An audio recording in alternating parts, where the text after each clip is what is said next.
desses dados, e muitas vezes esses dados, como eles não são alimentados corriqueiramente, o controle se torna dificultoso porque tem que ser permanente, contínuo. Há vários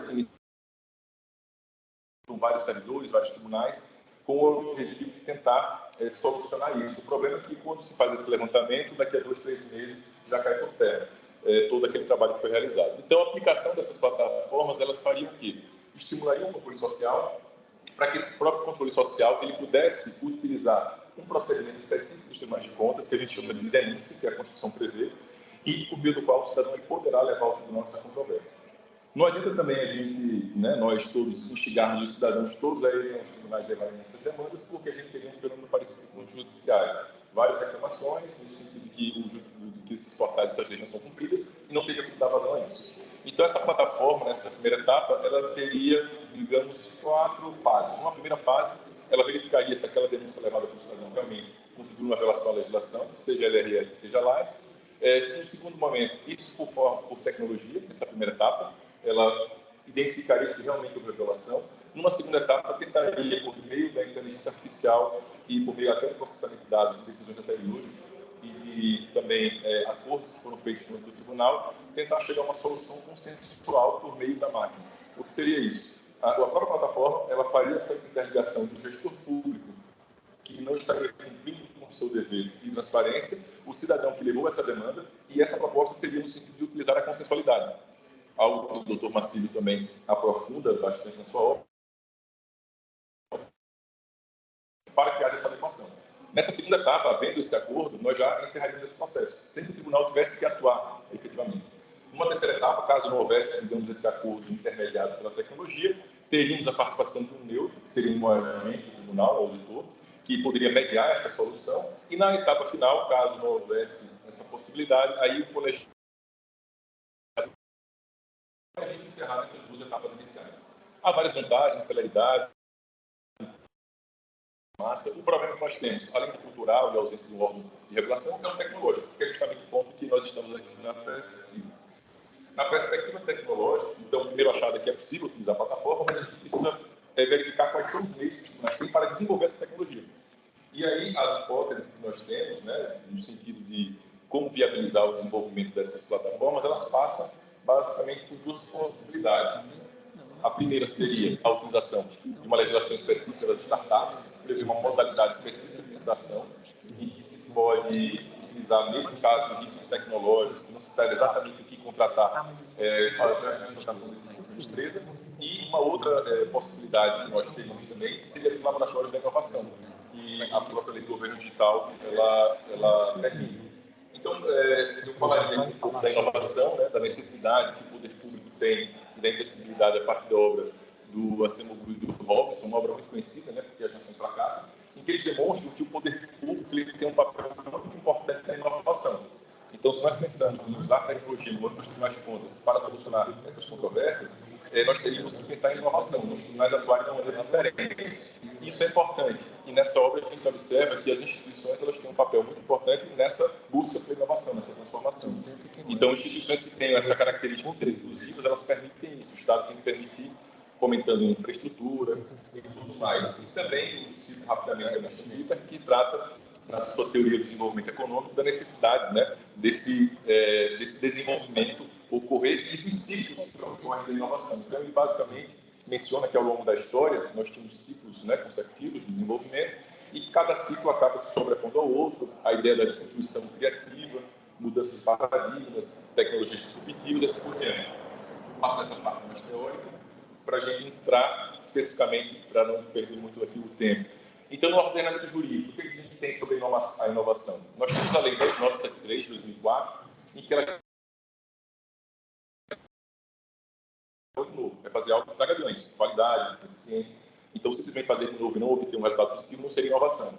Nós temos a Emenda Constitucional 85, que ela passou a estabelecer no âmbito do Estado brasileiro um dever do Estado de justamente buscar e promover essa inovação. Então, aqui nós temos regras de direito financeiro, regras voltadas à pesquisa, à inovação, a esse estímulo. Esse é um ponto importante. A relação, que seria a ideia nossa de pesquisar no âmbito dos tribunais, que é a lei das startups. As startups são aquelas empresas que elas começam atuando na área da tecnologia e se propõem justamente a fomentar essa inovação, a buscar isso. Ali tem o unicórnio, que seriam aquelas startups que valem mais de 1 bilhão, e essa lei ela tem um dispositivo interessante para quem atua na sistemática de controle externo, que é o artigo 13, em que ela permite essa contratação de pessoas físicas ou jurídicas para fazer um teste de soluções inovadoras, como serviço tecnológico por meio de licitação especial. Então, basicamente, o que ela permite? Que se indique qual é o problema, quais os resultados que são esperados, quais são os desafios tecnológicos que devem ser superados, né? Dispensando que já se tenha de antemão, né, o que deve ser feito. Então, ela permite que aquela inovação surja, né? É um importante instrumento de inovação que nós temos. Então, essa seria uma ideia, verificar se essa lei vem sendo utilizada. E a outra lei é a Lei do Governo Digital, que ela estabelece no âmbito nosso, né, da Lei 14.129, ela tem uma aplicação na Assembleia Federal, mas pode ser utilizada pelos tribunais de contas nos estados também. No TCU ela já tem a aplicação obrigatória, que trata dos laboratórios de inovação. Os laboratórios de inovação, eles também, né, têm essa previsão específica de fazer com que a sociedade e o poder público interajam em busca também de ferramentas, de métodos e, interessante, na parte final, que a gente observa aqui do artigo 4º, inciso 8, participação dos cidadãos sobre a administração pública. Então, os mecanismos que os tribunais teriam para desenvolver a inovação com o objetivo de ter uma plataforma UDL atuando na fiscalização da transparência poderia ser tanto por uma lei dessas startups, como também pelo laboratório digital. E aí se pergunta, mas eles estão fazendo isso na prática? A gente verifica, né, com base, e aí esse é o andamento atual da pesquisa. Os primeiros achados indicam que sim, em parte nós verificamos que os tribunais têm desenvolvido laboratórios de inovação e até algum tempo, e até mesmo sem fazer a adesão expressa à Lei 14.129. Temos o Colab do TCU, que é um importante instrumento, que também já vem demonstrando atuações interessantes, inclusive o TCU agora já desenvolve uma ferramenta com base no ChatGPT para despachos e atos que são mais comuns, né, que não precisam ter, digamos, aquela uma certeza quanto ao conteúdo, mas, né, a forma precisa ser reavaliada, porque a gente sabe que o ChatGPT tem limitações. O Tribunal de Contas do Ceará também é um exemplo, também tem um laboratório. O Tribunal de Contas do DF, Minas Gerais também, o TC de Minas, ele tem, inclusive ele aderiu recentemente à rede de inovação lá do Estado. Agora, com relação à lei das startups, nós não observamos essa utilização. O que nós verificamos foi que o TCU, ele recentemente, há algum tempo, ele lançou um edital voltado a uma contratação de encomenda tecnológica, que é semelhante à das startups. Então, foi uma lei, a Lei 13.243, que alterou aquela lei da inovação que eu tinha mencionado antes, que também tem um dispositivo parecido, né, com aquela redação, e que ele permite fazer esse tipo de contratação.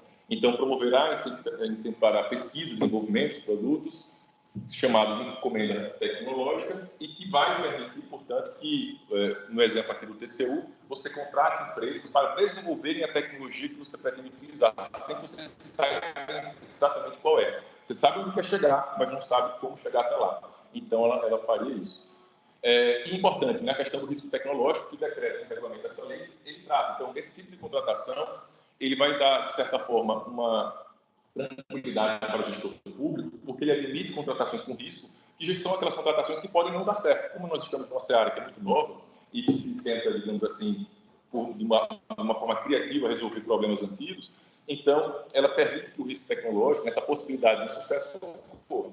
E no âmbito da administração pública, a gente tem uma preocupação, os gestores muitas vezes não inovam pelo receio que o próprio controle, e isso aí permitiria, digamos assim, eles inovarem. Então, basicamente, são essas conclusões até agora. Nós observamos que essa contratação especial com fundamento na lei dos startups não é muito utilizada, mas tem a da encomenda tecnológica, que foi um achado. Esses já vêm sendo utilizados com mais frequência nos tribunais, sem desenvolver essa tecnologia.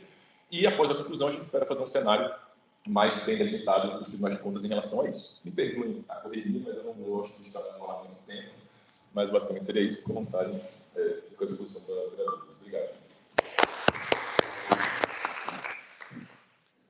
Queria agradecer ao doutor Ricardo, dizer que entre os colegas do Ministério Público Brasileiro de Contas, é uma referência, sabe? Então, agora vou tentar passar a palavra aqui aos nossos colaboradores do Brasil, que não puderem estar presentes, que em 5 minutos cada um possa falar sobre a pesquisa desse simpósio, vão ser objeto de publicação de artigos. Então, vou começar aqui com a primeira da lista, a professora doutora Ariane, para que se apresente e possa falar um pouquinho sobre a sua pesquisa. Muito obrigado aí pela sua presença, não só a professora doutora Ariane, mas a todos. e individualmente, em especial para ela. Fica à vontade, professora. Boa tarde a todos e todas. Vocês me ouvem bem? Sim. Em primeiro lugar, eu agradeço a oportunidade aos presidentes de mesa, o doutor Marcílio Barenco e ao doutor Licurgo Mourão. Bom, como são 5 minutos, eu vou tratar muito rapidamente do meu tema de pesquisa, que são também as ODRs, que foram trabalhadas pelo professor Ricardo Schneider. Então, eu vou buscar abordar alguns pontos aqui, rapidamente, da pesquisa que eu propus, que não foram, a princípio, trabalhados na apresentação dele. Bom, as Online Dispute Resolutions, ou métodos online de resolução de disputas, eles consistem nessa digitalização das ferramentas de resolução de controvérsias em um cenário de transição da sociedade, da chamada sociedade industrial, para a sociedade da informação, outros dizem sociedade em rede, enfim, que estão associados também a essa massificação da utilização da tecnologia na nossa sociedade. Bom, eu disse digitalização, mas talvez o termo melhor que a gente pode utilizar aqui seria virtualização de relações jurídicas, em especial, relações jurídicas que são realizadas tanto são originadas no ambiente virtual, como também são transpostas do mundo físico para o mundo virtual. Bom, a minha pesquisa, ela se baseou muito numa revisão de literatura muito profunda que foi feita pela professora Carolina Azevedo, da USP de São Paulo, que publicou, inclusive, um artigo na revista da Fundação Getúlio Vargas, da Escola de Direito da Fundação Getúlio Vargas, lá em São Paulo, com essa revisão de literatura, e ela vai dizer que essas ferramentas ODR, elas são muito heterogêneas, elas variam muito em nível de complexidade e de automação, e elas vão receber, elas são separadas por geração, né? São chamadas de ferramentas ODR de primeira geração, que consistem basicamente nessas ferramentas que fornecem um ambiente de decisão para a administração pública ou para o setor privado. E isso a gente já vê no nosso dia a dia. Por exemplo, aqui no Tribunal de Contas de Minas Gerais, nós temos o SEI, que é um ambiente virtual em que tramitam processos, pedidos, enfim, dos mais variados tipos. E a resolução de alguma espécie de demanda das pessoas, do público interno aqui do tribunal. E a professora Carolina também vai dizer que existem as ODRs de segunda geração, que seriam as ODRs em que a utilização da inteligência artificial é mais intensa nesse tipo de ODR, no sentido de que elas seriam capazes de sugerir decisões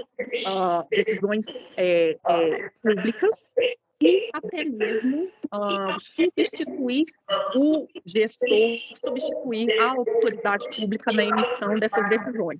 Esse último tipo de ODR que eu tratei aqui, que são as ODRs da segunda geração, elas são muito menos presentes na nossa realidade aqui no Brasil. Já houve pesquisas, essa pesquisa com esse tipo de ODR, que utiliza a inteligência artificial de uma forma muito, muito intensa, a ponto de que elas possam até mesmo substituir as decisões públicas. Esse tipo de pesquisa começou na década de 80 e, em algum nível, ela foi menos desenvolvida tanto por questões de transparência, das limitações tecnológicas da época em que essas pesquisas se iniciaram, mas também pelo fato de que entendeu-se que o raciocínio jurídico não pode ser inteiramente transposto para uma linguagem de programação. As máquinas não seriam capazes de substituir inteiramente os seres humanos na emissão de decisões, porque o raciocínio jurídico não obedece à lógica matemática, à lógica da programação, embora elas possam atuar de forma massiva no suporte a essas decisões. Bom, Dito isso, aqui no Brasil existe um arcabouço jurídico bastante relevante, tanto no sentido de incentivar a virtualização, a digitalização das decisões públicas. Nós temos lei de governo digital, nós temos também leis que incentivam a utilização dos métodos chamados alternativos de resolução de controvérsias. E essas leis vão desde o Código de Processo Civil até a nova lei de licitações, editada em 2021. Então, nós temos todo um arcabouço jurídico que incentiva esses métodos de resolução alternativa, que, em conjunto com esse conceito de ODR, eles podem avançar as decisões públicas em termos de efetividade, em termos de celeridade, de eficiência, mas nós temos também, e esse é um foco da minha pesquisa, nós temos que pensar muito em transparência, em controle dessas decisões, controle de decisões que vão poder ser emitidas ou vão poder ser incentivadas ou realizadas totalmente dentro de ambientes virtuais e serem emitidas por máquina. E aí nós temos que pensar muito em transparência, nós temos que pensar no controle dessas decisões. E nós defendemos na nossa pesquisa que a temida opacidade das decisões públicas tomadas mediante o uso dessas novas tecnologias pode ser mitigada mediante o reforço, a vinculação dos gestores das autoridades públicas aos arcabouços jurídicos sobre transparência, sobre acesso à informação e o arcabouço que dá suporte à adoção dos mecanismos alternativos de resolução de controvérsias. E, dessa forma, com as ODRs, junto com os métodos alternativos ou como suporte a esses métodos alternativos, o que nós visamos é que sejam concretizados princípios como o do acesso à justiça, seja concretizada a justiça multiportas, seja assegurado o devido processo legal e a justiça material. Nesse momento, nossa pesquisa ainda se encontra no período de revisão de literatura, então nós não temos nós não temos ainda dados concretos sobre o uso massivo das ODRs no Brasil.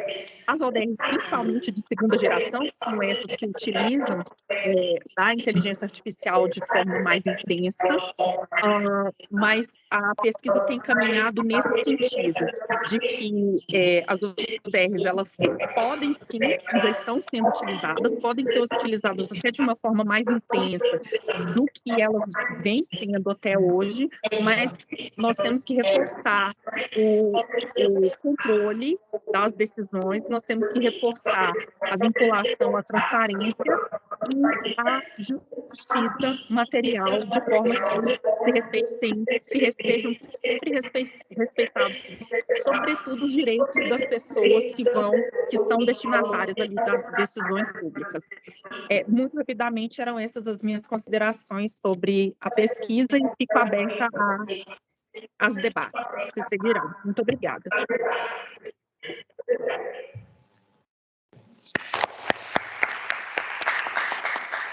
Muito obrigado. Passar agora a palavra ao doutor Gustavo Vidigal, que é o vice-presidente, que é assessor, chefe de gabinete da vice-presidência do Tribunal de Contas. O doutor Gustavo Vidigal também é doutor em Direito, vai passar as considerações dele. Muito obrigado pela sua presença e colaboração com esse grupo de estudos. Com a palavra, doutor Gustavo. Primeiramente, boa tarde aqui no Brasil, acredito que boa noite em Coimbra. E quero agradecer. Estão me ouvindo bem, primeiramente, doutor Marcílio? Sim, perfeito. Ok. Quero agradecer ao doutor Marcílio Bareco pelo convite, o doutor Licurgo, né? Os dois sempre foram os meus mentores aqui no Tribunal de Contas. Como o doutor Marcílio disse, eu sou mestre e doutor em Direito Público pela PUC, né? Pela Pontifícia Universidade Católica de Minas Gerais, na área de Direito Financeiro e Econômico. E a minha apresentação aqui, basicamente, da minha pesquisa, ela é compartilhada também com o conselheiro vice-presidente Durval Ângelo e também pela hoje ministra substituta, doutora Edilene Lobo, ministra do TSE, Tribunal Superior Eleitoral, que trata sobre democracia, tecnologia e controle. Se vocês me permitem, né, eu acredito que a gente vai conseguir, eu quero compartilhar com vocês um material que acredito que em 5 minutinhos, um pouco mais, eu vou exaurir a minha apresentação, que ela vai se restringir, basicamente, com políticas públicas... Temos um problema técnico. Oi. Continuar. Me ouvindo? Pode continuar. Ok. Então, assim, a minha apresentação, ela vai se restringir basicamente com políticas públicas, com a questão das competências dos tribunais de contas, que eu entendo que, a partir da Constituição de 88, aqui, a República do Brasil, de 88, ela se estendeu cada vez mais, e, ao final, eu citarei 3 casos aqui no Tribunal de Contas do Estado de Minas Gerais, que são casos que tratam da utilização da tecnologia da informação no sentido do controle externo dos recursos públicos aqui no estado de Minas Gerais. Só um minutinho aqui, o professor doutor Marcílio, eu gostaria de saber se eu vou conseguir compartilhar aqui. Está compartilhado? Compartilha. Perfeitamente. Então, Gustavo, você tem 3 minutos. Tem 3 minutos, viu? Tá bom, então. Beleza, então. Basicamente, então, a gente trabalha com as perguntas constitucionais, né? Que são perguntas constitucionais que, basicamente, elas se inserem dentro do artigo 3º da Constituição. Primeiro, nós conseguimos construir uma sociedade livre, justa e solidária? Conseguimos garantir o desenvolvimento nacional? Conseguimos promover o bem de todos sem preconceito de origem, raça, sexo, cor, idade, quaisquer outras formas de discriminação? Conseguimos erradicar a pobreza e a marginalização e reduzir as desigualdades sociais e regionais? Pois bem, essas premissas constitucionais que eu trabalho dentro dessa pesquisa, ela trabalha basicamente com os fundamentos e com os objetivos da Constituição da República. Os fundamentos, basicamente, da dignidade da pessoa humana, bem como os valores sociais do trabalho e da livre iniciativa.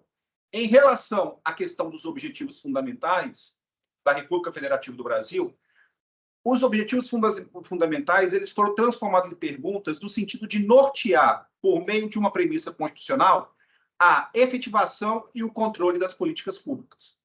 Com base nessas questões constitucionais, eu trouxe para vocês alguns dados acerca de algumas questões que devem ser mitigadas com base no fundamento e nos objetivos da Constituição. Em 2018, o país tinha 13,5 milhões de pessoas com renda mensal per capita inferior a R$ 145 ou $1,9 por dia, que é o critério utilizado pelo Banco Mundial para a condição de extrema pobreza. Nós temos um déficit habitacional do Brasil em torno de 6,3 milhões de domicílios. O índice de tratamento dos esgotos gerados no Brasil é em torno de 46%. Em torno de 58% dos jovens brasileiros cujos pais tinham ensino médio incompleto ou menos não concluíram os estudos. 65,8% das rodovias sob gestão pública são consideradas como regulares, ruins ou péssimas. E aqui um dado muito interessante sobre a questão das políticas públicas e a relação do controle, que entre os lares mais pobres que recebem até R$ 1.908, quase um quarto da renda, ou seja, quase 25%, vem de aposentadorias, pensões e programas sociais. Ou seja, no Brasil, né, para quem não tem essa peculiaridade de conhecimento, nós temos em torno de 5.500 municípios, e no Minas Gerais, que é um pouco superior ao tamanho da França, nós temos 853 municípios. Cerca de 70% a 80% desses municípios sobrevivem com repartição de renda, aposentadorias e fundo de participação dos municípios, que é a transferência de impostos. E aí nós chegamos à questão dos tribunais de contas. Qual é o papel hoje dos tribunais de contas em relação à efetivação das políticas públicas, da efetivação do artigo 1º e 3º da Constituição? Primeiro, que nós partimos de uma premissa que o Tribunal de Contas é um órgão de destaque constitucional que permeia todos os poderes da República e, por conseguinte, ele tem um papel, basicamente, de uma fiscalização, de um controle contábil, financeiro, orçamentário, operacional e patrimonial. Com base nessas características e nessas competências, eu parto também de uma premissa constitucional que o Tribunal de Contas ele também tem uma competência acerca de um controle do planejamento, do controle das políticas públicas e o controle efetivo dos recursos públicos. Hoje, o Tribunal de Contas ele não se restringe a um controle contábil financeiro, mas há uma abrangência também de um controle orçamentário planejador. Eu parto de uma premissa impositiva planejadora, bem como também de um controle operacional dos recursos públicos, de um controle de legitimidade, de legalidade, de economicidade dos recursos públicos. Com base numa decisão também do Supremo Tribunal Federal, numa decisão antiga de 1994, do ex-ministro Celso de Mello, o próprio Supremo Tribunal Federal decidiu que com a superveniência da nova Constituição, ampliou-se de um modo extremamente significativo a esfera de competência dos tribunais de contas. Então, a Constituição da República Brasileira de 1988, ela robusteceu, ela estendeu as competências dos tribunais de contas, sobretudo dentro de um controle de legitimidade e operacional. Outra decisão e também muito interessante também do Supremo Tribunal Federal de 2004, da ex-ministra Ellen Grace, ela trata dos poderes implícitos dos tribunais de contas no sentido do atendimento da sua fidelidade constitucional. Então, o que a decisão do Supremo diz? Ela diz que, para o atendimento de sua finalidade constitucional, o Tribunal de Contas detém poderes implícitos para o atendimento dessa finalidade. Então, ela utiliza, inclusive, um célebre caso de McLauchlin versus Maryland, de 1819, da Suprema Corte dos Estados Unidos, para justificar que, em que pese a própria Constituição da República pormenorizar as suas competências expressas, ela também tem poderes implícitos para o atendimento da sua competência constitucional, dentre elas o controle operacional e de legitimidade dos recursos públicos.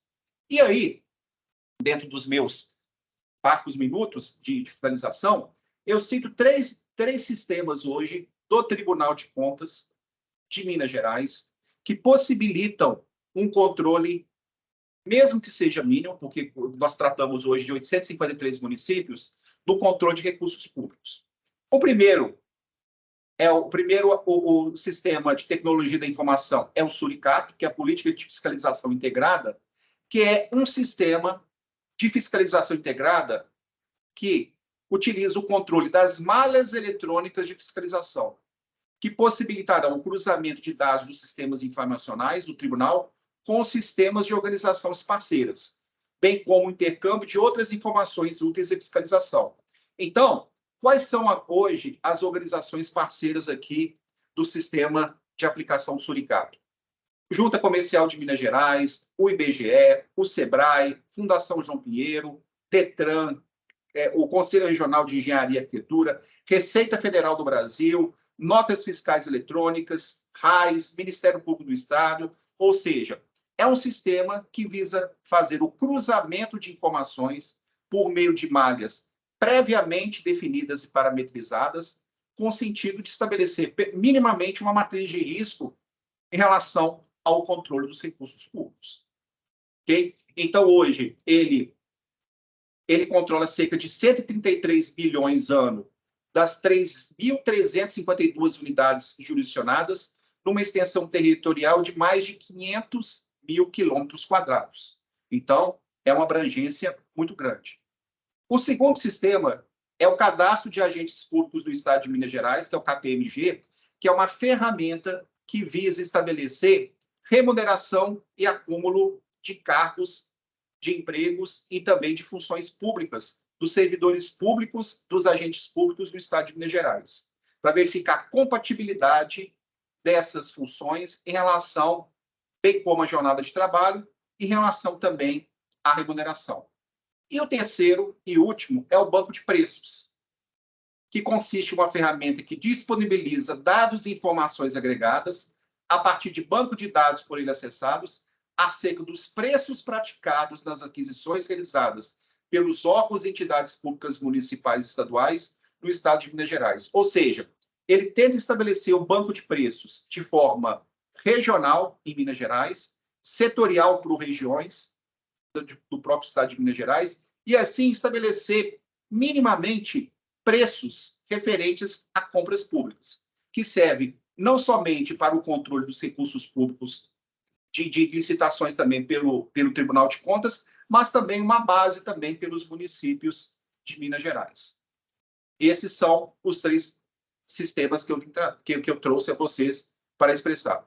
Bom, essa é a minha apresentação, partindo de uma premissa de políticas públicas, dentro de uma competência elasticida dos tribunais de contas, e apresentando para vocês 3 sistemas hoje utilizados no Tribunal de Contas de Minas Gerais, no sentido de possibilitar um controle dos recursos públicos. Muito obrigado e até a próxima. Vou passar a palavra, então, à doutora Mariane, para já poder explanar seus 5 minutos. Muito obrigado. A doutora Mariane também é colaboradora do doutor Licurgo. A palavra à doutora Mariane. Boa tarde a todos. Gostaria de cumprimentar todos os congressistas, na pessoa dos professores, coordenadores do simpósio, doutor Licurgo Mourão e doutor Marcílio Barenco. O tema da minha pesquisa é a consensualidade na administração pública, o acesso à justiça potencializado pelas novas tecnologias. A temática do simpósio me instigou a estudar de forma conjunta 2 temas que eu tenho estudado separadamente. Essa pesquisa, ela até culminou, né, no livro que nós lançamos recentemente, O Controle Democrático da Administração Pública, cujos autores são o doutor Licurgo, Ariane, Almir e Silvia, também servidores aqui do Tribunal de Contas. E, então, os temas são, primeiro, a questão do acesso à justiça, atuação da administração pública mais consensualizada por meio de mecanismos alternativos de resolução de conflitos. E o segundo tema é a inteligência artificial. Então, eu busquei nessa pesquisa encontrar como a administração pública vem utilizando a inteligência artificial para possibilitar ou facilitar essa atuação consensualizada. A administração pública já utiliza de forma bem-sucedida a inteligência artificial em alguns órgãos, alguns sistemas já estão implementados, por exemplo, a Alice no Tribunal de Contas, Vitor no STJ, eles estão sendo implementados com sucesso, mas eu pude verificar que sobre a questão de consensualidade e celebração de acordos, não há muitas iniciativas na administração pública. Talvez até mesmo pela cultura, né, do direito administrativo, que por muito tempo negou a possibilidade de que a administração pública transacionasse com os particulares. Mas fato é que não há, então, muitas iniciativas nesse sentido de utilizar a inteligência artificial. Eu pude encontrar nessa pesquisa uma iniciativa da AGU, estão ainda, né, instaurando esse sistema que chama Super Sapiens, que é um sistema que utiliza inteligência artificial, e por meio desse sistema ele consegue ler as peças, indicar possíveis argumentos jurídicos, até elaborar minutas de peças, mas ele também traz uma ferramenta que possibilita a elaboração de acordos. Como que funciona? Por exemplo, no âmbito previdenciário. A ferramenta consegue ler a peça e, por meio de requisitos objetivos, ele consegue verificar dados nos sistemas governamentais e, a partir de então, sugerir um acordo. Essa função, atualmente, é exercida por várias equipes dentro da AGU, e o sistema novo que será implementado, ele pode ser utilizado de forma muito mais eficaz, muito mais rápida, né, possibilitando, então, esse acesso à justiça, que a gente sabe que não é apenas o acesso ao poder judiciário, mas é o acesso à resolução do conflito de forma célere e tempestiva. Então, a proposta do estudo é que a administração pública possa utilizar dessa ferramenta e desse modelo da AGU para expandir para diversas formas de atuação consensual com o uso, então, da inteligência artificial. Essas são as minhas considerações. Obrigada a todos pela oportunidade. Vou passar a palavra ao Roberto Antunes, está com o microfone fechado aqui para mim, para que ele possa apresentar. O doutor Zé Roberto tem 5 minutos. Boa noite, doutor Marcílio, doutor Licurgo Mourão e todos os participantes.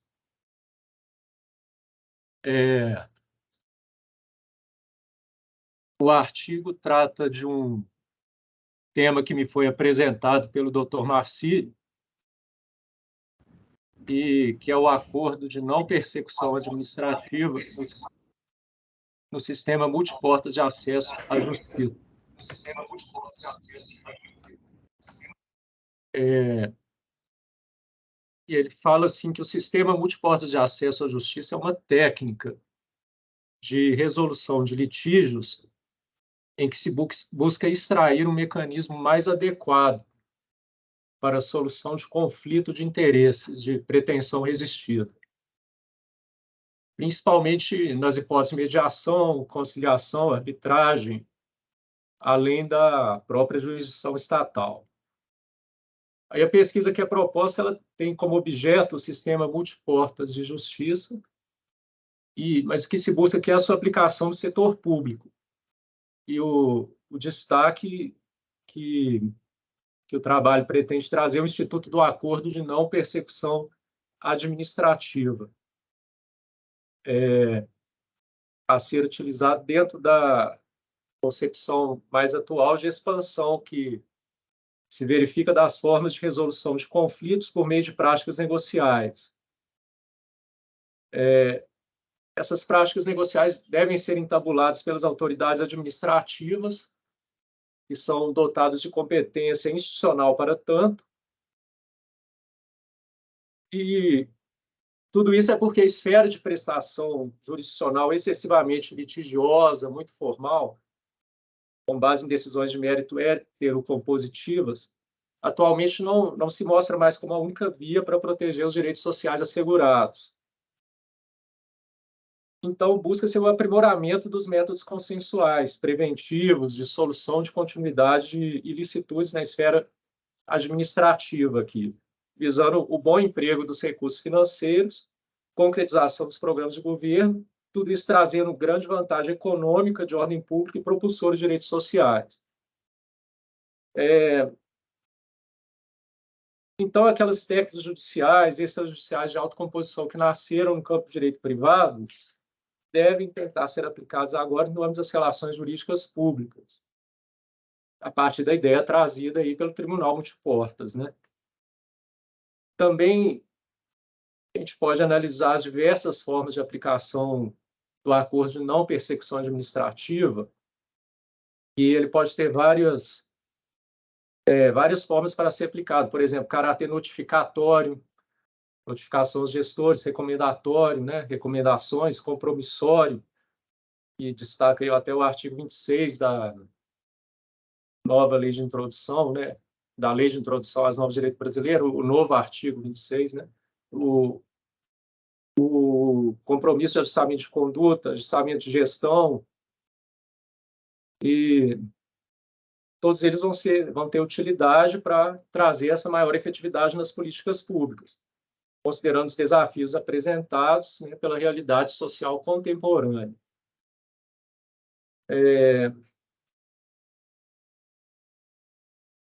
Então, a gente busca, com esse trabalho, mesmo essa aplicação da técnica do acordo de não persecução administrativa na esfera de processo e destino à tutela dos direitos coletivos de interesse público, como uma nova forma de pacificação social. E, para se atingir essa máxima efetividade na solução consensual das controvérsias apresentadas, vão ser necessárias mudanças estruturais do sistema jurídico e dos operadores. Esse é um desafio, na verdade, né? Porque tem que superar alguns dogmas já tradicionais, históricos, vão ter aí a aderência da sociedade, que também é necessário, buscar a simplificação de procedimentos, atualmente de grande importância e a ampliação do uso de soluções em tecnologia da informação, desenvolvimento da cultura de humanização dos profissionais do direito, dos gestores institucionais e dos demais sujeitos do processo, de modo que o conflito envolvendo as condutas praticadas por pessoas no trato com a coisa pública possa ser visto, então, como uma oportunidade de promoção da realidade social. É basicamente isso que o trabalho se propõe. Eu queria agradecer, muito obrigado pela oportunidade.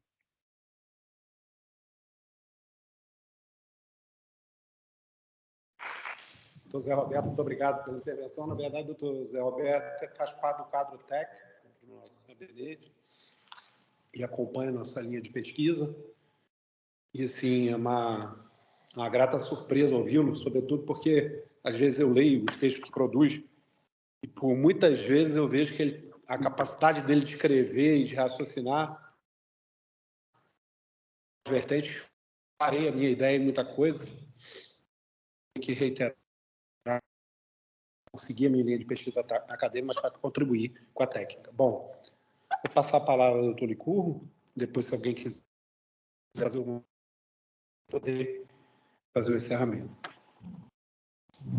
Primeiramente, agradecer a participação, né, de todos, tanto da Mariane, quanto do Gustavo, da Mariana, do Zé Roberto, mas dizer que foi importante ouvi-los, porque muitas vezes na academia nós temos uma tendência natural a desenvolvermos, né, teses, teorias, né, e isso me acompanhou a minha vida profissional toda, e acadêmica também, mas eu sempre também tive uma preocupação muito grande de trazer soluções, né?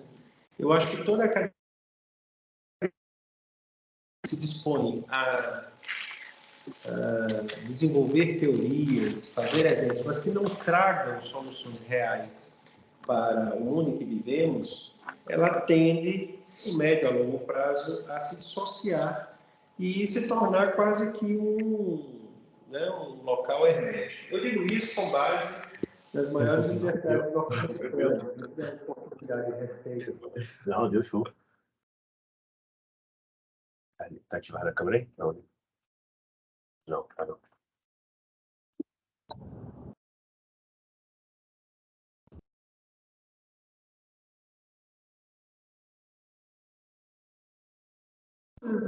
Pesquisas mais avançadas em termos de trazer soluções a esse mundo complexo que nós estamos vivendo, elas sempre partem da necessidade trazida pelos seus usuários. Atentamente as palavras tanto da Ariane quanto do Gustavo, quando eles se referiam à utilização dessa ideia de justiça multiportas, né? Isso é bom e é ruim, né? Porque ao mesmo tempo em que a gente abre a possibilidade para que mais e mais pessoas demandem os órgãos de controle, que é a nossa realidade, isso nos traz uma pressão muito grande para que nós, de fato, sejamos capazes de trazer soluções também rápidas, mas que não necessariamente queiram significar a superação de algumas etapas necessárias. E aí nós precisamos desconstruir de maneira muito precisa, né, muito clara, uma ideia que se tem que os órgãos de controle atrapalham. Vamos pegar tão somente o exemplo das obras públicas, né? Nós sabemos que as obras públicas no Brasil são extremamente complexas, né? Uma legislação, mesmo a novel Lei 14.133, é uma legislação que destoa dos países que nos são mais próximos, do ponto de vista econômico e social, né, dos países do BRICS, Brasil, Rússia, Índia e África do Sul. Nós temos uma lei complementar que estabelece normas gerais de contratações, né, de realização de licitações de instalações públicas, com 194 artigos, né? Isso, obviamente, já traz uma complexidade em si só. Não só para os órgãos de controle, mas também para aqueles que querem licitar. Mas, pasmem, no Brasil, com base no último levantamento, apenas 3% das obras públicas estão paralisadas por decisões de órgãos de controle. Ministério Público, Tribunais de Contas, a própria Justiça. Então, que história é essa que o controle atrapalha? O controle não atrapalha nada. Se nós formos considerar que 3% apenas das obras paralisadas são pelo exercício do próprio Ministério do órgão de controle, ou seja, de evitar um prejuízo maior, isso significa dizer que nós estamos focando no local errado. O problema da má utilização de recursos em obras públicas e paralisações não está porque existe controle, está porque existe descontrole, principalmente no momento em que você seleciona determinados gestores para gerir determinadas obras, né? Até há pouco tempo no Brasil, para ser gestor público não precisava nem ser honesto. Apenas recentemente, né, com a lei da ficha limpa, anteriormente, exigir que o gestor público devesse ser processo, tivesse um julgado e tal. Então, quando eu vejo o Dr. Gustavo, que em breve, como bem salientou o Dr. Marcílio, será nosso gestor, ele falou do suricato, ele falou do CLP, ele falou do banco de preços, né? Programas que nós utilizamos internamente no tribunal, mas isso não quer dizer que esses sejam os sistemas que funcionam para o cidadão, né? Temos um exemplo recente de um programa que foi desenvolvido em gestões passadas, chamado Ponta do Lápis, e que eu desafio qualquer gestor público do Estado de Minas Gerais a apontar se esse programa, desenvolvido no seio do nosso Tribunal de Contas, foi capaz de melhorar em 0,5% o desempenho escolar das crianças, porque isso se chama efetividade. Não adianta desenvolver sistemas, programas, iniciativas, sem que isso de fato sirva ao cidadão. Porque senão nós estamos falando da utilização de recursos públicos para fins pessoais. E isso é o que mais se afasta de onde digitamos na nossa Constituição, que é o princípio da impessoalidade, né? Então, o que é que eu sugiro, doutor Gustavo? Já fica aí a minha sugestão, né? Ouvir o cidadão, ouvir o nosso jurisdicionado. O que vocês precisam para que vocês possam, juntamente com o Tribunal de Contas, nessa tão decantada atividade pedagógica, para trabalharem melhor, porque não tenha dúvida, depois que o processo chega ao Tribunal de Contas, acabou essa história de pedagogia, né? Nós fazemos isso com nossos filhos, né?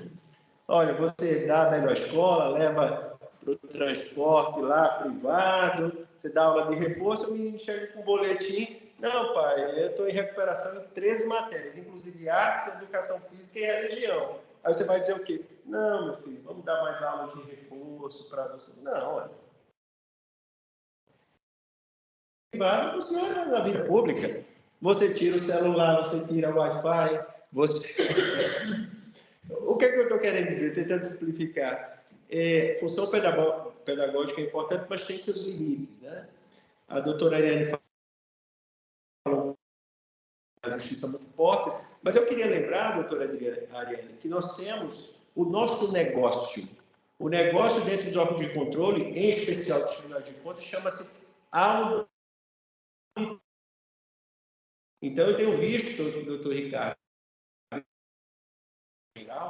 uma ampla preocupação com assuntos, desculpa a franqueza, que não nos diz respeito. Nós estávamos há pouco, na nossa realidade do Tribunal de Contas, discutindo se os tribunais de contas deveriam apenar o fato dos pneus dos ônibus escolares estarem carecas ou não.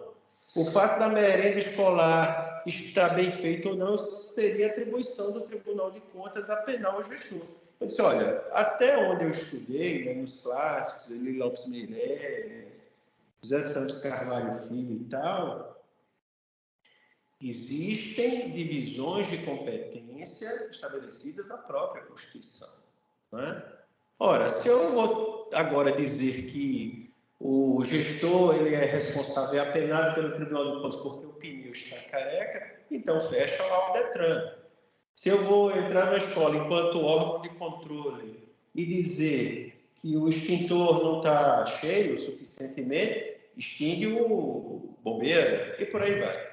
Então vejam o que eu estou falando. Nós estamos aqui falando de inteligência artificial, justiça muito forte, mas às vezes nós estamos falando de coisas muito básicas que já foram resolvidas pelo nosso legislador há 30 anos atrás, desde a Constituição de 88.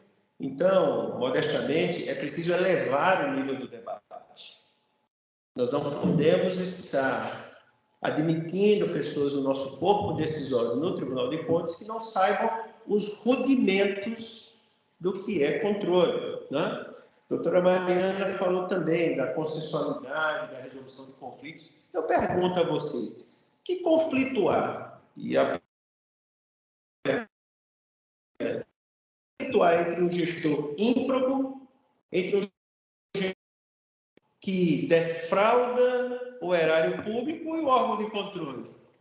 Que resolução de conflitos aí eu teria para, digamos assim, manejar? Não, eu tenho um gestor que cometeu uma série de infrações à luz da legislação e ele, na minha modesta opinião, daquele que foi formado na década de 70, quando eu nasci. Senão nós estaríamos, de alguma maneira, de certa forma, permitindo, né, uma ideia de impunidade. Né? A partir do momento em que o gestor ele se omite no seu dever geral de prestação de contas, previsto lá na nossa Constituição, e promove uma série de atos, que são atos que, à luz da legislação, são ímprobos, são irregulares, ele deve, na minha opinião, arcar com os rigores da lei. Por último, também o doutor José Roberto, né, falou mais uma vez da justiça multiportas, da não persecução, da superação de dogmas. Eu tenho uma certa preocupação, sabe, doutor José Roberto, porque quando nós superamos dogmas, nós o fazemos com algum interesse. Né? Recentemente, no Congresso Brasileiro de Direito Administrativo, que ocorreu na cidade de Maceió, estávamos lá, eu, o doutor Marcílio, né, o doutor Ricardo e tantos outros, né, colegas, amigos do controle, mas nós vimos, eu particularmente vi, um movimento claríssimo por parte de advogados que legitimamente estão defendendo os interesses dos seus constituintes no sentido da mitigação da improbidade administrativa. E isso precisa ser aquilatado, porque, na verdade, hoje nós vivemos um momento de influxo do combate à corrupção no país. Quem está dizendo isso é a Transparência Internacional, um dos maiores, talvez o maior órgão, né, que pesquisa o fenômeno da corrupção em todo o mundo, que diz que nos últimos 4 anos, não só do ponto de vista legal, mas também do ponto de vista operacional, no combate à corrupção. Isso tem reflexos no nosso dia a dia. Então, superar dogmas não quer dizer você promover, né, uma reversão dos poucos avanços no combate à corrupção que nós tivemos recentemente no nosso país. Então, doutor Marcílio, com essas brevíssimas considerações, eu devolvo a palavra a Vossa Excelência. Quero agradecer o doutor Licurgo. Antes de dar as palavras finais, queria saber se algum dos participantes quer fazer alguma pergunta, alguma intervenção. Fiquem à vontade de participar. Eu gostaria, a respeito da inteligência artificial do direito, e tendo ouvido que a doutora Mariane falou sobre o acesso à justiça, o que a artificial vem fazendo, sendo desenvolvida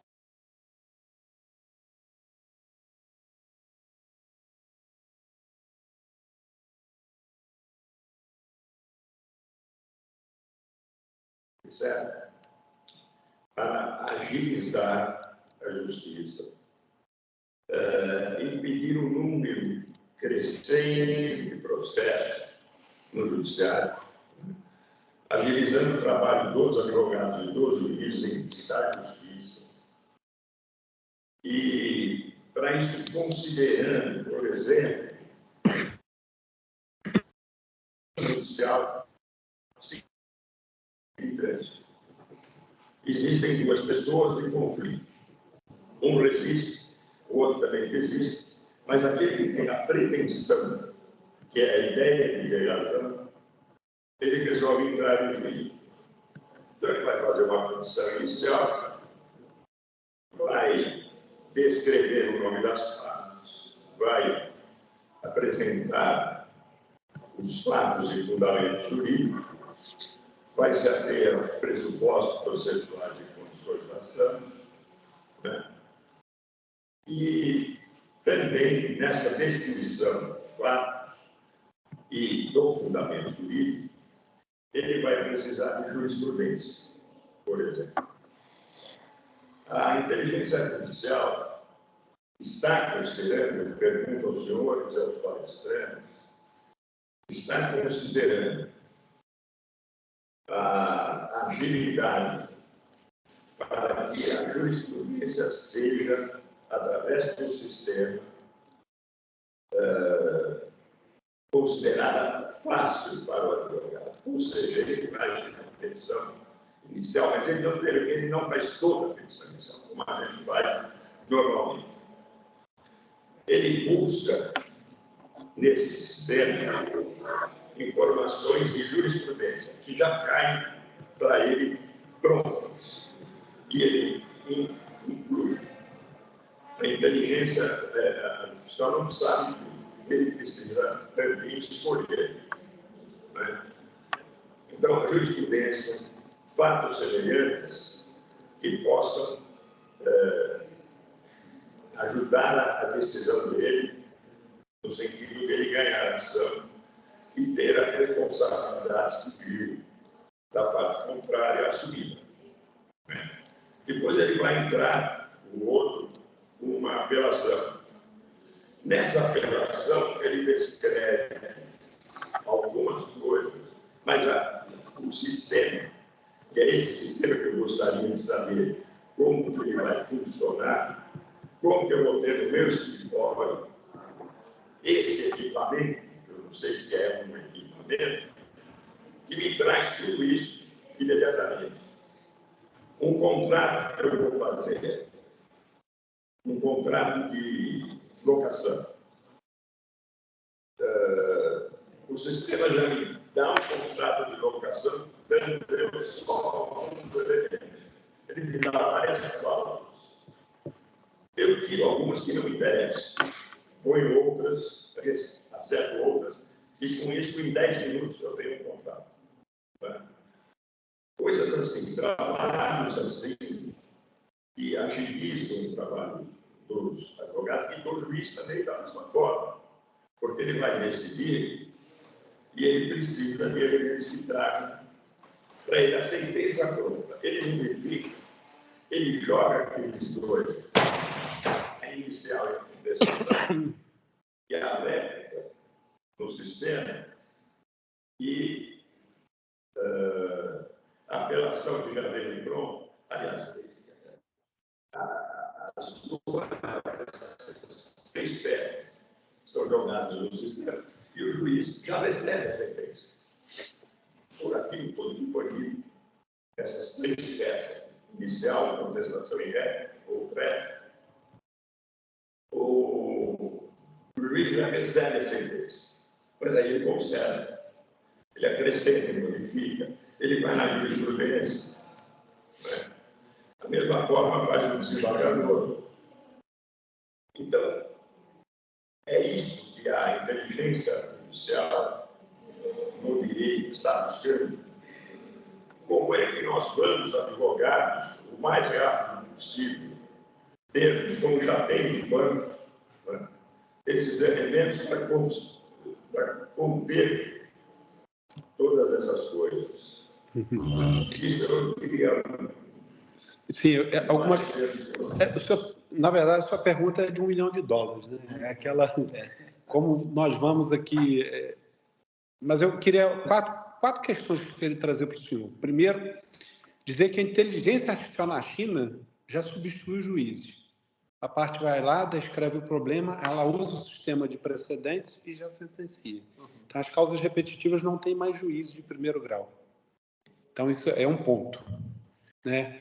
O segundo ponto que o ministro Barroso, antes de assumir, disse que o foco dele no Supremo Tribunal Federal é buscar ferramentas de inteligência artificial para tornar isso que o senhor falou algo mais palpável, mais célere, para que haja, de fato, a entrega jurisdicional, da prestação jurisdicional a tempo e modo em que a celeridade processual e o tempo razoável do processo seja respeitado. Eu identifico na pesquisa do Dr. Ricardo Schneider esse seu viés. O que está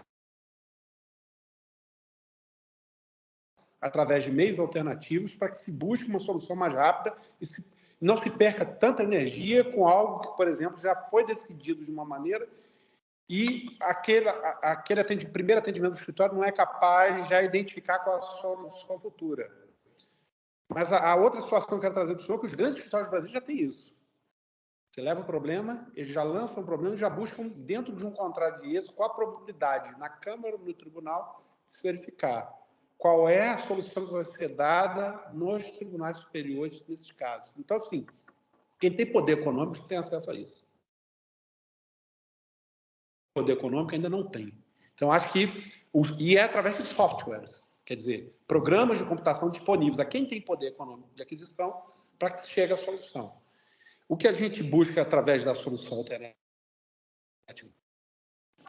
e aí até um contraponto que o doutor Lico colocou, não é deixar uma outra parte impune por uma responsabilidade, seja ela civil, penal ou administrativa, mas sim com aquela ideia de que a justiça feita muito célere,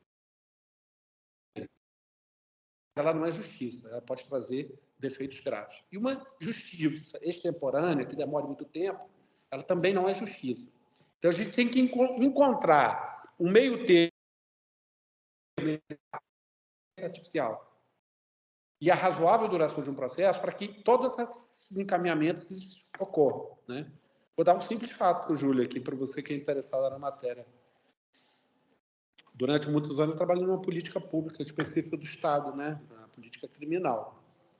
E, assim, quando chegava a uma delegacia de polícia, o marido e a mulher, no Brasil, a Lei Maria da Penha, né? A ideia da mulher era tentar encarcerar com prisão perpétua o marido ali na unidade policial. Já na audiência admonitória da Lei Maria da Penha, aquilo já estava desfeito, né? Aquela situação. Seja porque envolvia sentimento, seja porque está em jogo uma relação duradoura. E o que os meios alternativos de controvérsia podem contribuir nisso? Identificar técnica específica para o conflito, nesse caso, nas relações duradouras de interfamiliar, é a mediação, em que parte para a conservação desse vínculo. Elas que têm que construir a solução da controvérsia. Não vai adiantar o juiz dar uma sentença punindo A ou B, nesse exemplo que eu dei. E sim que o marido e a mulher construam a solução, porque as relações continuam duradouras, seja porque o vínculo é mais forte pela emoção ou porque há derivação desse vínculo, são os filhos, os netos, que não se desfazem por uma sentença heterocompositiva. Então, assim, nós podemos, pelos meios alternativos, identificar qual é a técnica, se é da heterocomposição, seja pela arbitragem ou pela sentença, ou da autocomposição, pela mediação, pelo compromisso, pela transação. E aí, fazendo contraponto com o doutor Lico, a preocupação dele em relação de substituir os meios alternativos com uma questão de uma possível impunibilidade de alguém, né? O grande problema é que o judiciário, por ser moroso e demorado, tornou, e não só o Poder Judiciário clássico, mas também os tribunais de contas, tornou a possibilidade que o decurso de tempo fosse causa de extinção de punibilidade, seja na seara penal, seja na seara administrativa, que são do ressarcimento ao dano erário, né? Então, se a pessoa foi admitida pelo Supremo Tribunal Federal, se não tem dolo e por culpa houve um prejuízo de 10 milhões de reais, está prescrito em 5 anos, e os tribunais de contas não julgarem. Então, é buscar os meios alternativos com a inteligência artificial para que essas demandas, de acordo com a demanda, o senhor trouxe uma demanda específica de responsabilidade civil, possa ser resolvida dentro de um tempo razoável, através de uma técnica específica. Então, assim, por isso que eu disse que é uma pergunta de $1 milhão.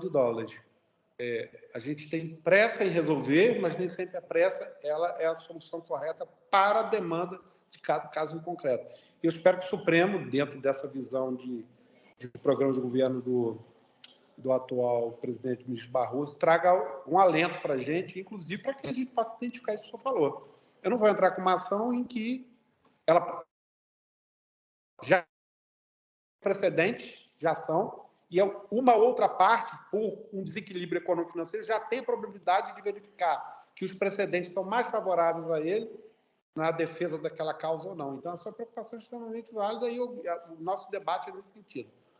Arrumar a solução mais célere, no caso concreto, com a melhor técnica e com um tempo que seja razoável nessa situação.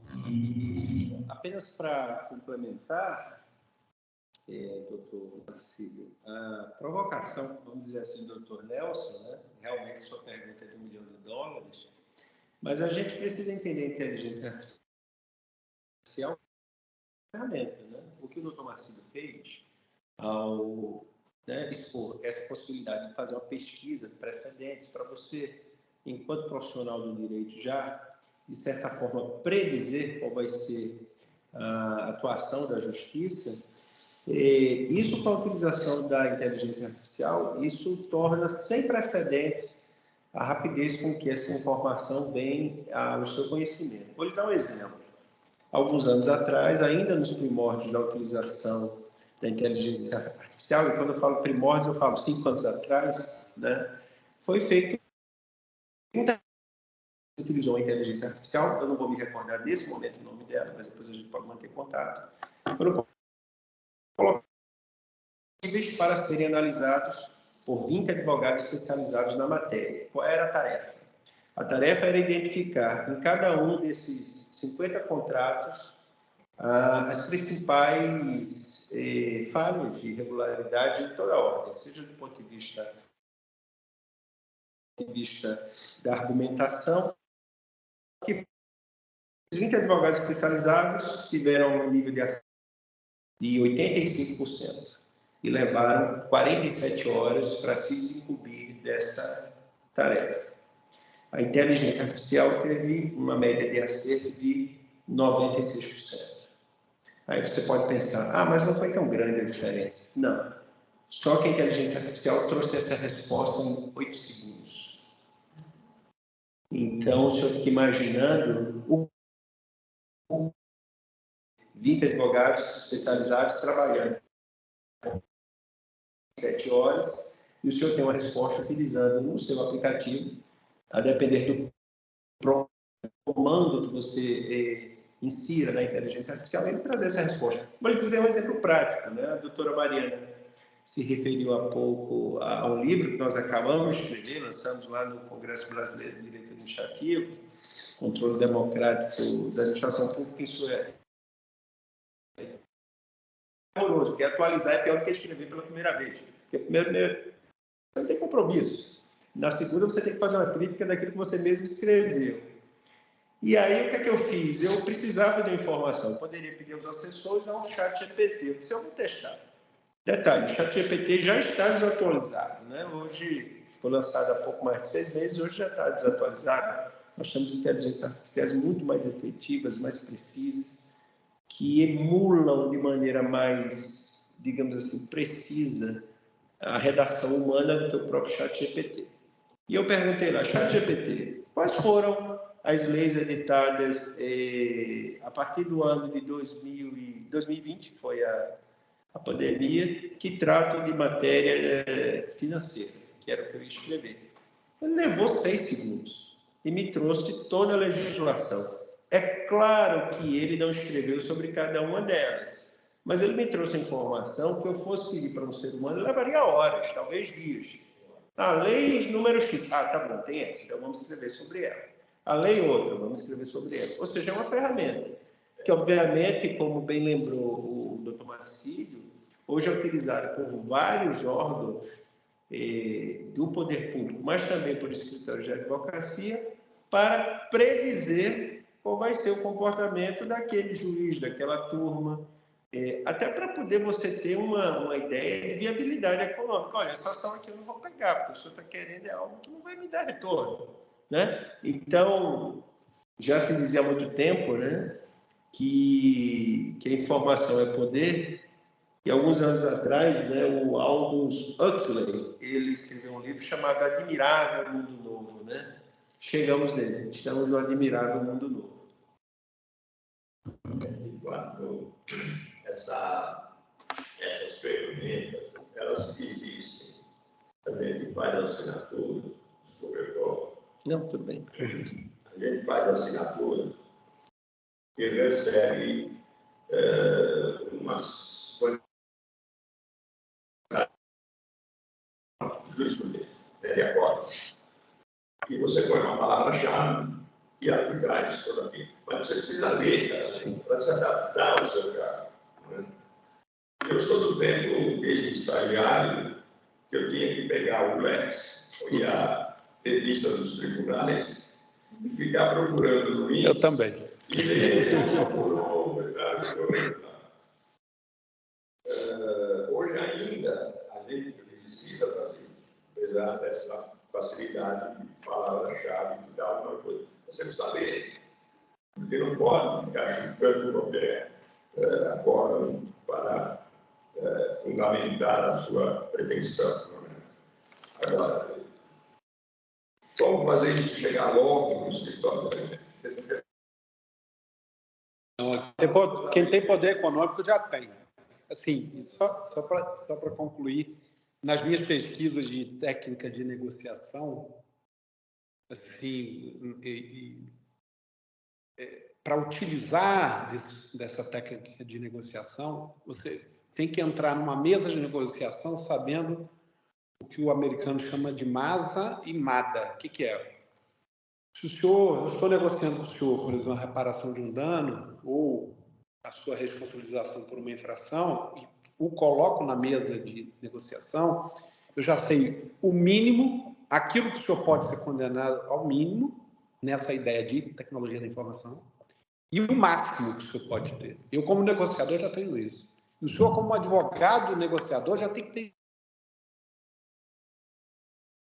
Acaba ocorrendo uma negociação ou a mais ou a menos, né? Ou seja, eu já tenho, o que o doutor Licurgo falou, já tenho informação do que o mínimo pode ser até absolvido pelo fato, qual é a chance daquilo, e qual é o máximo que pode ser condenado em virtude daquilo. Mas tudo isso são ferramentas de inteligência artificial que quem tem o poder econômico, e o Estado normalmente tem o poder econômico, ele tem acesso à informação antes para a entrada numa mesa de negociação. Então, para ver a pertinência e a preocupação da sua pergunta, a necessidade de ter acesso a essas ferramentas para que não haja desequilíbrio do processo, seja ele de mediação, que é meio alternativo de conflitos, ou mesmo processo heterocompetitivo judicial. Né? Então, sua pergunta é extremamente atual e relevante. Acho que a OAB poderia, com o dinheiro que tem, com o poder econômico, facilitar os advogados.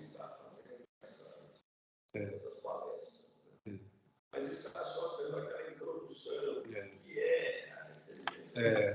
ainda não chegamos a ter fornecimento de mecanismos, né? Mas aí...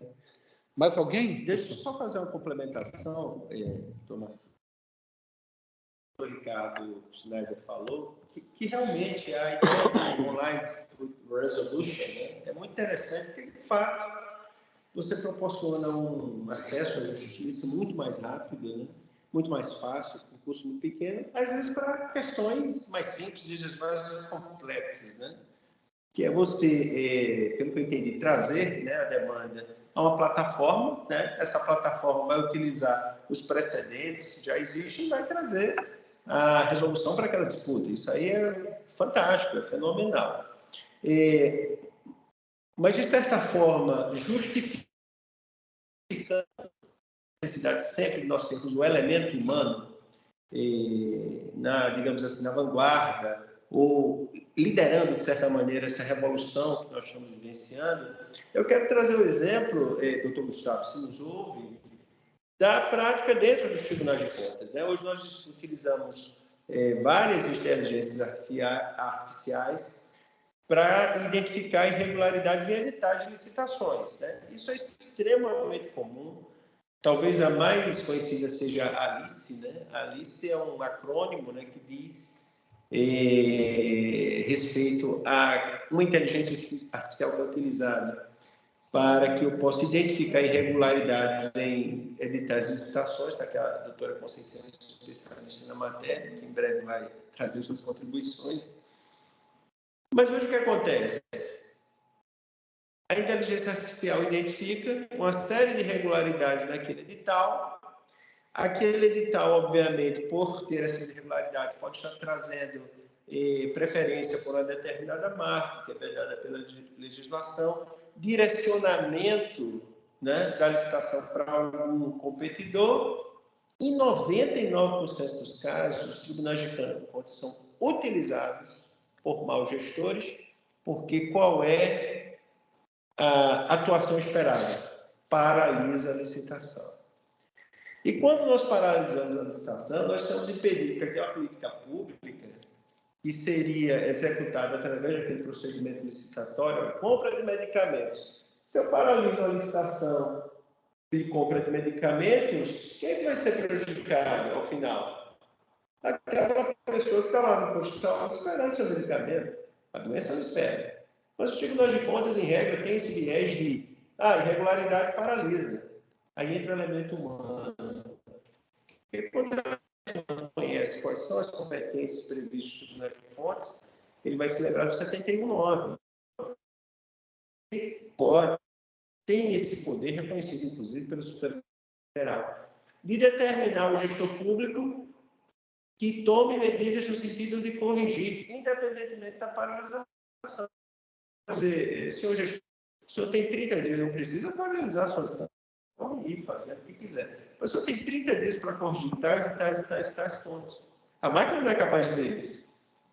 Ou seja, esse elemento decisório de definir se o caminho que nós vamos tomar, o A ou o B, pelo menos até agora, é um caminho que inexoravelmente está ligado à capacidade humana ainda, né, de tomar decisões que a máquina não toma.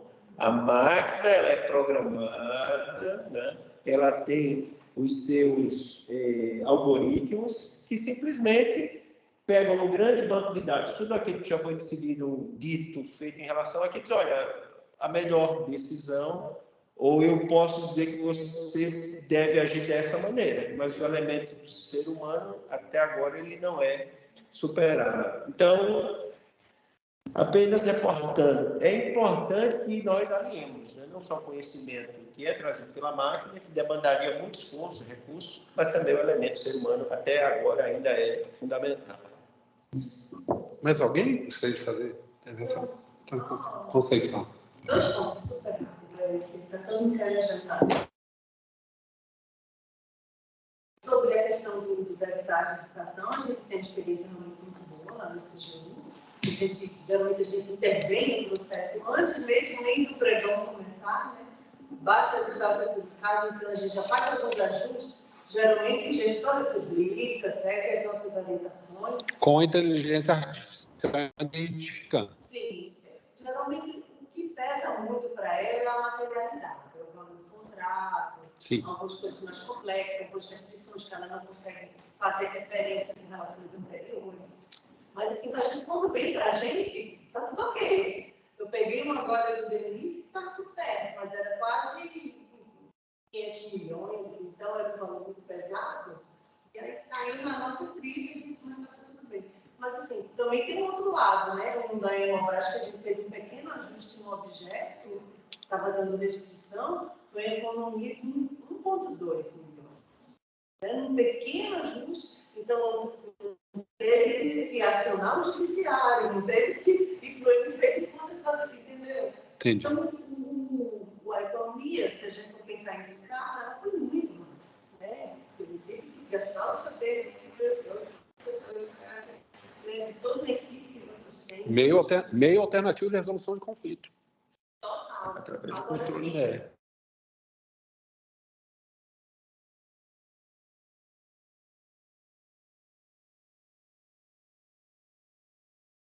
De inovação, se a gente não investir, acho que 4 fatores básicos. O primeiro deles, mais uma economia, é a diversidade. Não tem como pessoas que são iguais, tem como pessoas iguais, tem bem igual, eu penso que pensam igual, elas não estão. Então, eu preciso ter diversidade. Diversos ministérios diversos, de pessoas que têm origens diversas, de raça, tudo isso vai se fortalecer muito a inovação. E a diversidade é o que é importante da inovação. Outro fator importante é a questão da articulação interinstitucional. Sem articulação, tantos atores, às vezes a gente faz muito retrabalho, às vezes eu pego todo o meu trabalho, mando para o tribunal de contas e fica fora da alçada da CGU, né? Porque às vezes a gente vai investigar determinado programa do governo, tem verba do município, verba do estado, verba federal, eu só posso ir até onde eu quero.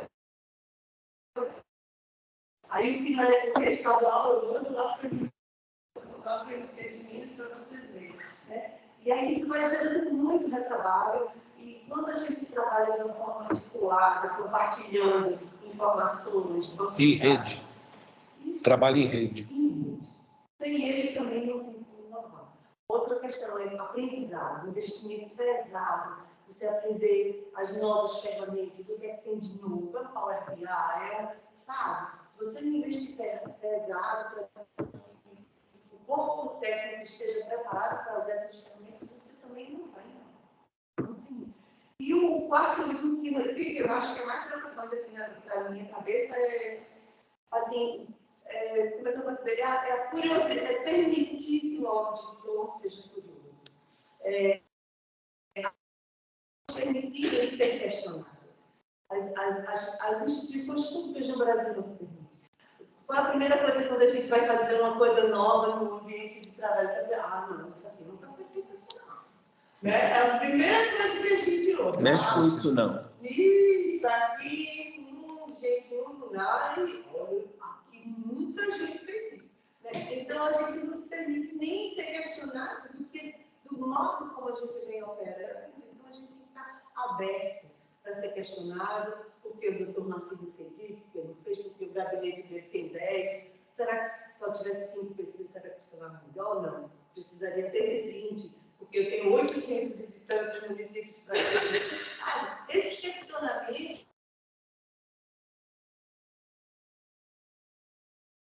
e não ser visto cidadão como aquele cidadão e que o questionamento não vem para contribuir, sim para aquela crítica, né, que acaba você vendo de uma maneira assim, meio preconceituosa. Então, seriam essas minhas contribuições. Muito obrigada, eu aprendi muito com vocês hoje aqui.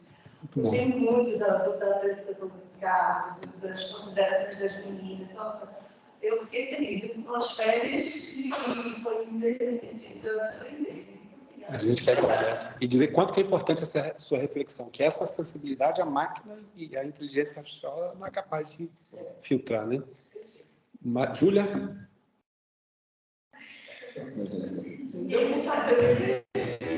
A Júlia é nossa anfitriã. Computação agora. É nossa anfitriã de Coimbra. Então ela vai ter que falar algumas palavras. Vamos lá, assim, eu tenho uma questão. A substituição da inteligência artificial no setor jurídico não acabaria na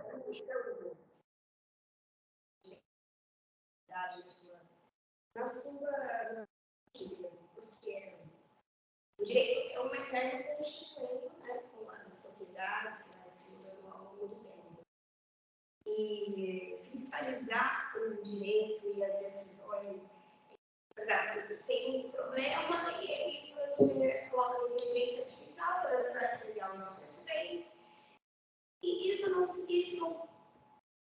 quadrilha o direito que é uma caixa, porque assim, eu acredito que o direito está em dialética com uma dialética com e nesses lógicos também que ela tem, qual seria também os critérios para resultar, os critérios para conseguir enquadrar esses precedentes para ser utilizados na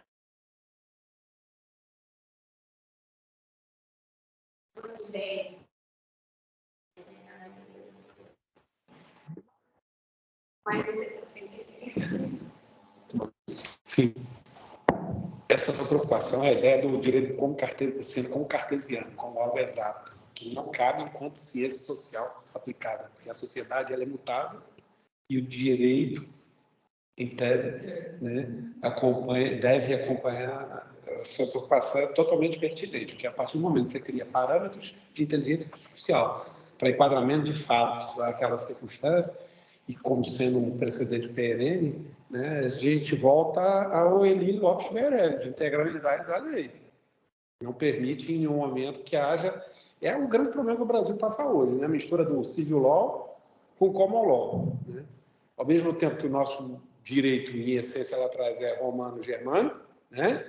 É lei, e eu estudei em Ponte Miranda, Elie Lopes Meirelles, a lei ela ela tem que ser cumprida em estrita legalidade, mas hoje em dia o sistema de precedente, que é o sistema anglo-saxônico, né, que permeia a common law, ela vem sendo aplicada no Brasil. E aí as pessoas não entendem por que as decisões vêm, né, sendo que a lei literalmente prevê de uma forma e a interpretação da lei na common law é outra. Então o Brasil hoje vive esse hibridismo de normas e aí, dentro de uma hermenêutica jurídica, qualquer retórica pode levar a uma conclusão, A ou B. Então esse é o ponto de sistema cartesiano de aplicação, é totalmente pertinente. Como superar isso, também não sei, né?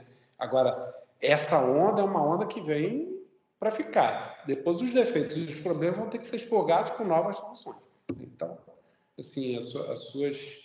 E como permitir que, enquanto ciência social aplicada, ela continue sendo, e não criando um sistema de rigidez, né? É algo que a gente vai ter que experimentar.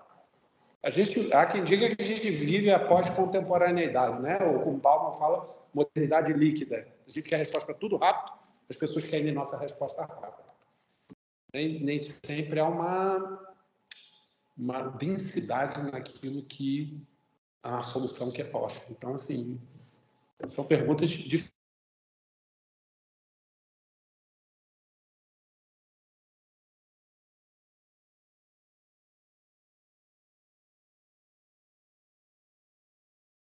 Ela sente e percebe, né?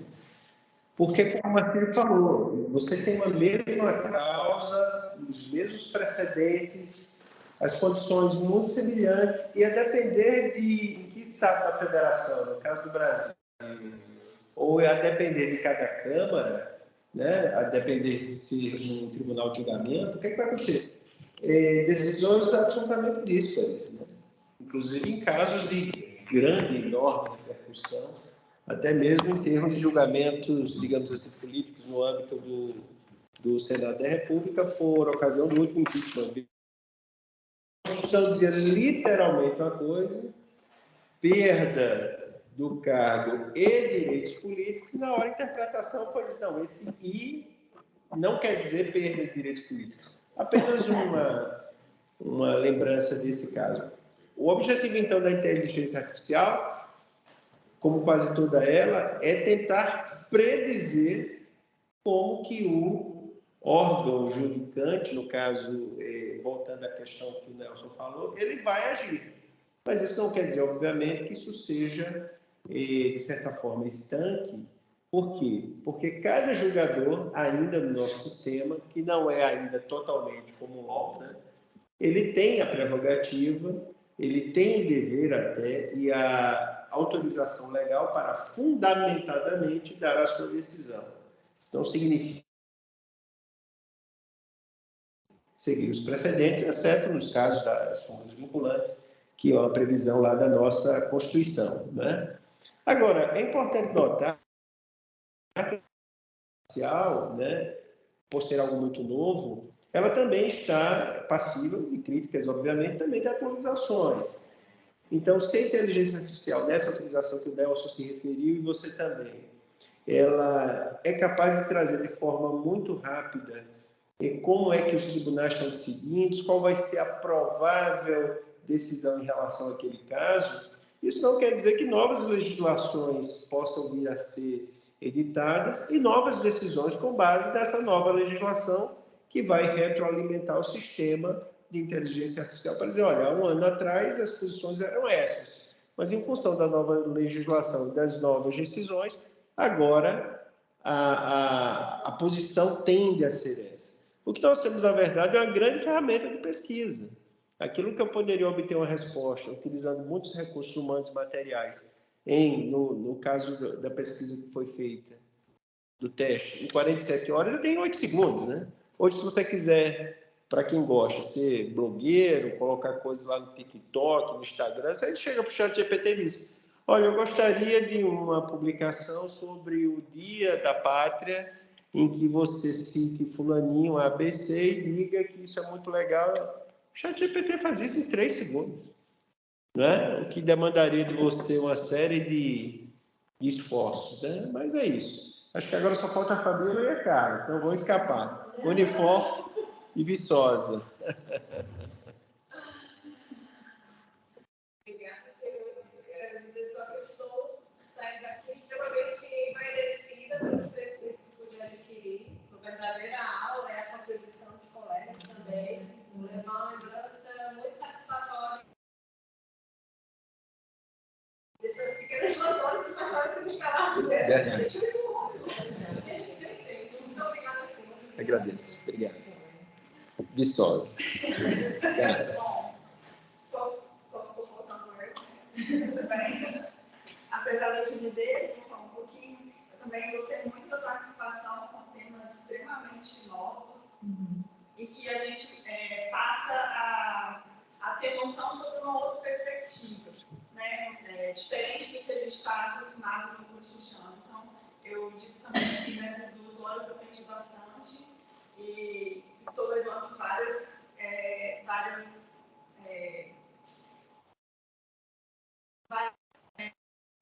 Dúvidas também. Nosso objetivo é confundir mesmo, é explicar. formas de aplicação no dia a dia, né? Então, realmente, Então, pessoal, palma. Obrigado. Então, vou declarar encerrado os trabalhos. Quero mais uma vez agradecer ao pessoal que ficou online conosco, no presencial. Dizer que deixamos um pouquinho, mas saímos com muito dessa sessão de conversa hoje. Muito obrigado a todos e até a próxima. Obrigado aí, Coimbra, mais uma vez.